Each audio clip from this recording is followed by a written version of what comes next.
Zaldy Co seeks political asylum in France after leaving the Czech Republic. The BIR files a criminal complaint against Roque, his wife, and an associate over alleged tax evasion. The United States and Iran clash at the United Nations over Tehran's nuclear program. The Department of Energy says the United States extended a waiver allowing the Philippines to import Russian oil. And Taylor Swift files trademark claims to protect her voice and likeness from deepfakes.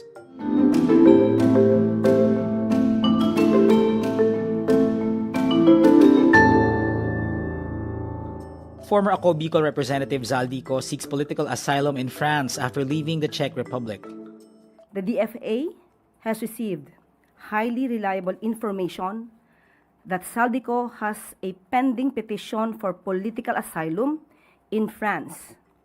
He has been requested to be transferred to and is now under the jurisdiction of French authorities.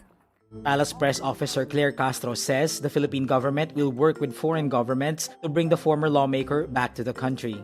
Castro adds President Ferdinand Marcos Jr. planned a meeting with representatives of France and the Czech Republic this Wednesday, April 29, to bring Co back. Justice Secretary Frederick Vida said Monday, April 27, Co was no longer under Czech custody. Philippine authorities were not informed of Co's point of exit from the Czech Republic. Marcos first announced Co's arrest by Czech authorities on April 16 and said the Philippines would closely coordinate with the Czech government.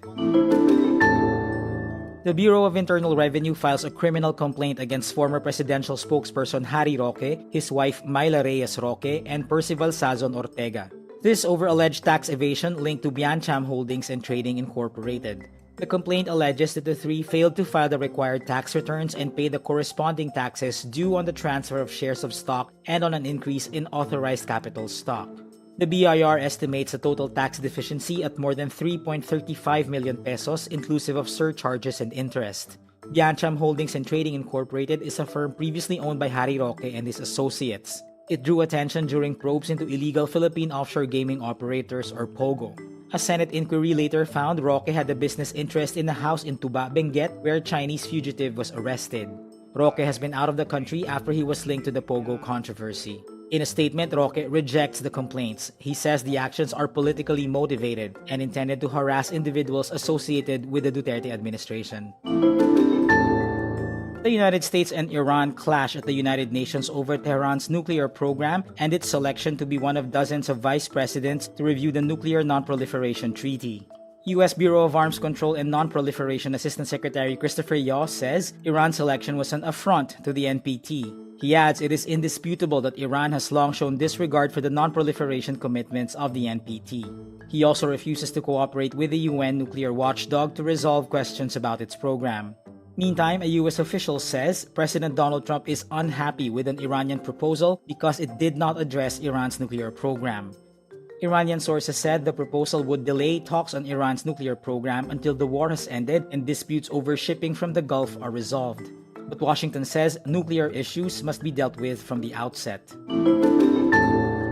The Department of Energy says the United States extended a waiver allowing the Philippines to import Russian oil. Energy Undersecretary Alessandro Sales said Monday, April 27, the waiver is effective from April 17 to May 16. The U.S. previously granted a 30-day waiver in March which expired on April 11. The Philippine Embassy in the U.S. has since been negotiating to extend this.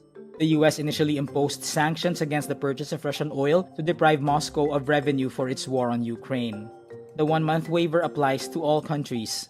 Through the original waiver, Petron Corporation purchased around 2.4 million barrels of crude oil from Russia.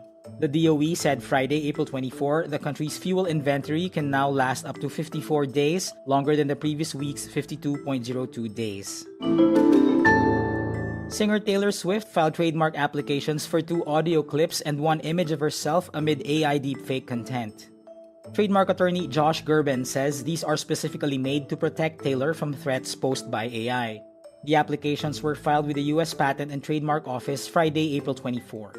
The audio clips feature Swift promoting her new album The Life of a Showgirl for Amazon Music Unlimited and Spotify. The image is of Swift on stage her Eras tour in a sequined outfit with a pink guitar.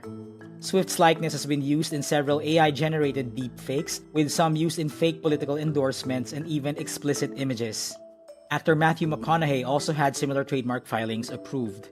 Gerben said registering a celebrity's voice is a new use of trademark registration that has not been tested in courts.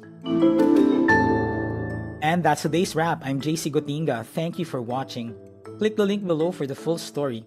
For more updates, download the wrap.